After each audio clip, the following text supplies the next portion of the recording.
I'm going to talk to you a bit about the history of the gardens, about the flora and fauna of the garden, some of our scientific attributes too. First thing you'll notice is probably that white building on the right hand side. This is one of many classical English garden follies that are around the gardens, usually found in the more well-to-do gardens, shall we say. Simply a place to take shelter from inclement weather. That one was built in 1762 by Sir William Chambers, a much favoured architect of the royal family. You're going to see a lot of his work around the gardens today. He's probably most famous for Somerset House in central London. That one's called the Temple of Bologna.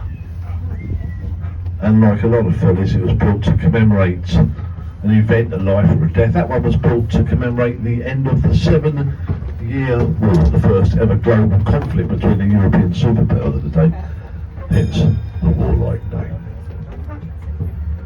Okay, so here we are, we're progressing down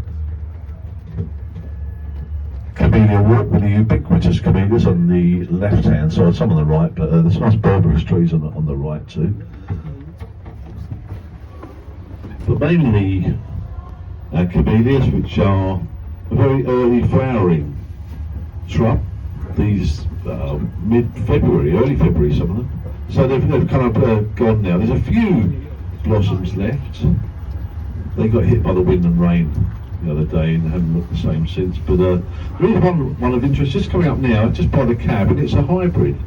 So they're usually coral pink, white or red. This one's white with pink accents, and there's some red, pure red flowers in the middle of it, so very rare. You may be more familiar with its sister plant, the Camellia sinensis, and that's the humble tea plant. You may have had some of the tips of its leaves in your cuppa this morning.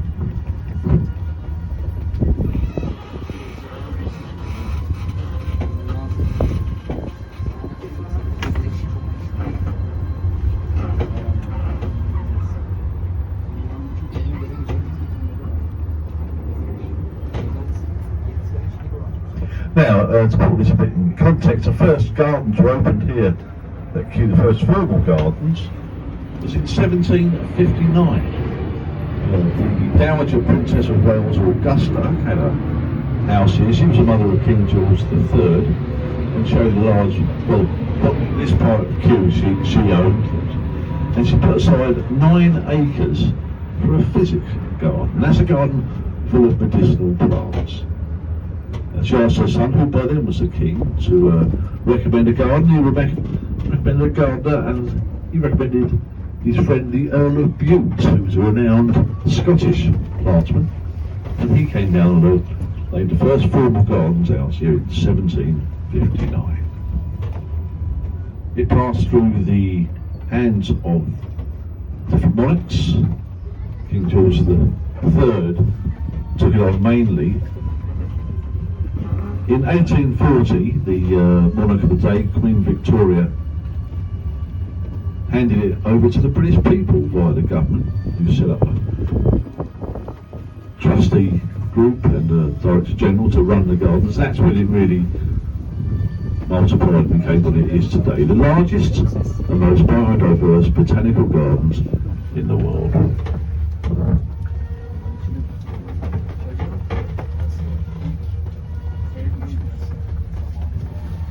Now, this wonderful building in front of us, this is the Tempera House, one of our glass houses. This is the largest existing Victorian glass house in the world. There's over 10,000 plants inside its walls, about 1,500 different varieties.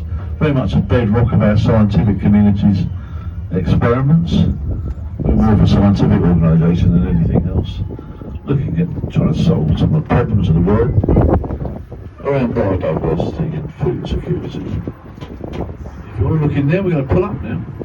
This is our first stop number 2. I hope you know how it works. We go round the gardens, and every hour we come to one of these stops where you can get out and get back on again an hour later after you've seen whatever the attraction is at each stop. And your ticket lasts all day long.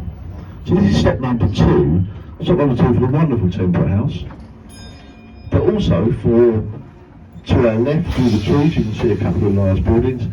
They're our art galleries, the Shirley Sherwood Gallery of Botanical Art. There's a wonderful art of the Quran in there at the moment, exhibition, and the magnificent Marianne North Gallery, which highlights this wonderful painter's works. So if you wish to get off at this part, we'll be back at this stop here. There's a timetable here that tells you what time we get there.